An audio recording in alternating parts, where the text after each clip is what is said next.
Ibu-ibu yang dikasihi dan mengasihi Tuhan, Salam, selamat pagi, salam sehat dan bahagia. Selamat bertemu kembali pada renungan pagi kali ini. Sebelum kita mengumuli dan merenungkan firman Tuhan, marilah kita berdoa terlebih dahulu. Mari kita berdoa. Puji syukur kepada Tuhan Yesus yang kami sembah di dalam nama-Mu yang maha besar. Terima kasih Tuhan, karena pada malam hari Tuhan boleh menjaga kami sehingga kami dapat beristirahat dengan nyenyak. Dan pada pagi hari ini Tuhan boleh mengizinkan kami untuk membuka mata kami kembali untuk menikmati kehidupan satu hari lagi dalam keadaan sehat dan penuh sukacita. Itu semua berkat kasih karunia-Mu kepada kami. Terima kasih Tuhan. Kalau sebentar lagi kami akan merenungkan dan mendengarkan firman-Mu, biarlah Tuhan saja yang berbicara. Buka mata hati kami, pikiran kami, agar kami mampu mengetahui isi dari firman ini dan kami dapat melaksanakan di dalam kehidupan kami sehari-hari. Berfirmanlah ya Tuhan, kami siap mendengar. Haleluya, amin. Ibu-ibu yang dikasihi dan mengasihi Tuhan, judul renungan pagi ini yaitu jangan melupakan Tuhan dalam setiap perencanaan kehidupan kita. Jangan melupakan Tuhan dalam setiap perencanaan kehidupan kita. Adapun dasar dari firman ini diambil dari Yakobus 4 ayat 13 sampai dengan 17. Dan kita sering membuat perencanaan mengenai hal-hal yang akan kita lakukan ke depan. Baik itu kegiatan di rumah atau kegiatan di kantor, bahkan untuk kegiatan kita melayani Tuhan. Kita pasti akan membuat rencana-rencana yang tak jarang menimbulkan pertanyaan dalam diri kita. Apakah rencana yang kita buat ini sesuai dengan kehendak Tuhan? Apa betul rencana-rencana yang sudah kita buat itu untuk kemuliaan nama Tuhan? Atau justru sebaliknya, menjadi kepentingan diri pribadi sendiri? Ibu-ibu yang dikasihi dan mengasihi Tuhan, di dalam Yakobus, kitab ini adalah surat yang dikirim oleh Yakobus, yaitu saudara Yesus, kepada orang Yahudi yang sebagian besar adalah orang Kristen Yahudi di perantauan, yang ternyata pada saat itu mengalami penganiayaan. Ketika Tuhan izinkan sebuah penderitaan terjadi, tentu Tuhan punya maksud tertentu, dan seharusnya mereka yang mengalami penderitaan tersebut datang untuk mencari Tuhan. Tapi Yakobus melihat dari awal suratnya bahwa orang Kristen Yahudi pada saat itu tidak mencari Tuhan, termasuk orang-orang yang dimaksudkan dalam pasal 4 ayat 13 sampai dengan 17. Para bisnismen atau pedagang yang tentu kehidupannya jauh lebih baik dibandingkan para Yahudi lain yang pada umumnya berprofesi sebagai seorang petani, sehingga hidup mereka yang aman membuat mereka mempunyai agenda sendiri yang sangat confident. Ketika Yakobus menuliskan surat ini kepada mereka, apakah mereka mengerti maksudnya? Belum tentu mereka semua itu bisa mengerti. Mereka hidup dalam kenyamanan dan perasaan mampu yang membuat mereka sulit untuk mengingat Allah dalam rencana-rencana hidup mereka. Ibu-ibu yang dikasihi dan mengasihi Tuhan, contoh tentang seseorang yang memiliki agenda sendiri adalah kisah dalam Lukas 12 ayat 13 sampai 21 mengenai perumpamaan orang kaya yang bodoh, di mana ia berencana untuk merombak lumbungnya dan mendirikan yang lebih besar dan menyimpan di dalamnya segala gandum dan barang-barangnya. lalu kemudian bersenang-senang karena ia sudah menimbun banyak sekali harta. Yakobus mengatakan dalam ayat 14, hidupmu sama seperti uap yang sebentar saja kelihatan lalu lenyap. Hal ini menunjukkan betapa hidup manusia sangat singkat, sehingga tidak seharusnya manusia lebih fokus pada perkara-perkara dunia yang bersifat sementara. Apakah itu salah? Apakah itu enggak boleh? Bukankah semua itu Tuhan izinkan supaya kita bisa menjadi blessing atau berkat bagi orang banyak? Betul, Tuhan mengizinkan kita untuk melakukan semua itu.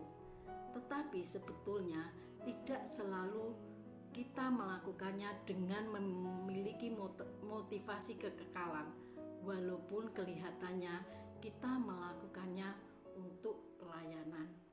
Ada saat-saat di mana kita melakukannya untuk agenda kita sendiri, tanpa ada Allah yang terlibat di dalamnya. Kita masih sering membuat rencana-rencana jahat, dan bahkan secara psikologis kita sering mencari dukungan dari firman Tuhan yang memang mendukung. Rencana kita itu sendiri seringkali memakai sarana melayani Tuhan.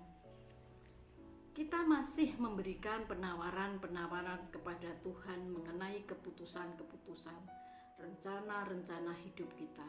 Kita masih ingin memilih dan memutuskan sendiri apa yang terbaik untuk kita. Ketika Tuhan mulai mengatakan rencananya, mulai menyatakan rencananya, seringkali kita bertanya, mengapa begitu sulit Tuhan? Atau, aku mau Tuhan pakai, tapi tidak harus seberat ini. Dan banyak pertanyaan-pertanyaan dalam batin kita yang sebenarnya sebagai bentuk protes kita terhadap Tuhan. Bagaimana solusi dari kondisi tersebut? Apa yang harus kita lakukan untuk memperbaiki diri?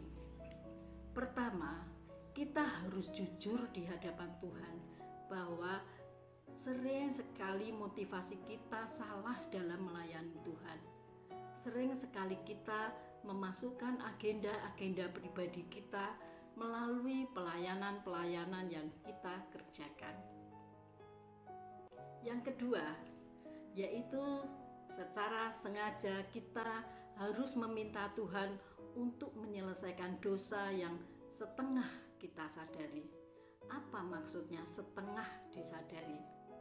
Yaitu mengetahui hal-hal yang baik ada di dalam pikiran, tetapi belum di dalam batin. Tahu, tapi tidak bisa melaksanakannya seperti yang dinyatakan dalam ayat 17. Sebab dosa bukan hanya masalah tidak melakukan yang jahat, tetapi dosa juga adalah mengetahui yang baik tetapi tidak melakukannya. Dosa juga adalah menahan diri untuk melakukan kebaikan-kebaikan. Ketiga, kita harus melibatkan Allah dalam seluruh rencana hidup kita. Dalam menyusun seluruh perencanaan hidup kita, hendaklah kita meminta Allah turut andil di dalamnya. Biarlah semuanya disusun sebagai hasil dari kedekatan kita dengan Allah. Seluruh perencanaan hidup kita adalah hasil persekutuan yang intim dengan Tuhan. Dengan demikian, kita melibatkan Dia dalam setiap agenda yang kita miliki. Janganlah kiranya kita melupakan Tuhan sebagai pemilik hidup kita, karena sungguh tanpa anugerah Tuhan untuk hidup pun kita tidak layak. Kesulitan dan pergumulan memang banyak dalam menjalani panggilan Tuhan, namun semakin berat justru penyertaan Tuhan semakin terasa dan nyata, yang terus memotivasi kita untuk bertahan dan berjuang sampai akhir. Walaupun demikian, sebagaimana manusia berdosa, kita masih harus terus bergumul di hadapan Tuhan untuk belajar mempercayakan hidup seutuhnya di tangan Tuhan. Belajar untuk melibatkan Tuhan dalam perencanaan kehidupan yang kita akan jalani. Tentu kita memiliki sebuah keyakinan dan iman yang sama bahwa Tuhan merencanakan yang terbaik untuk kehidupan kita. Mari terus mengalami Tuhan dan memiliki persekutuan yang intim dengan Dia, yang terus-menerus akan menghasilkan rencana-rencana hidup yang berkenan kepadanya. Amin. Tuhan memberkati.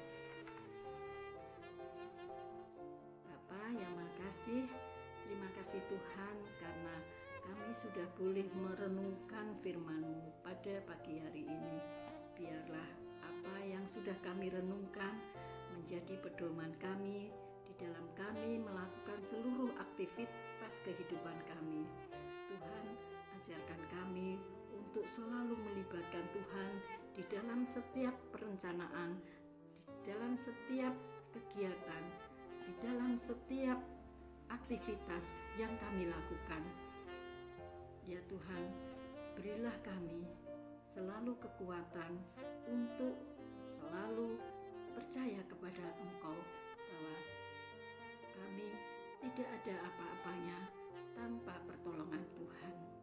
Biarlah apapun yang kami lakukan hanya bersandarkan di dalam nama Tuhan kami Yesus Kristus. Terima kasih Tuhan.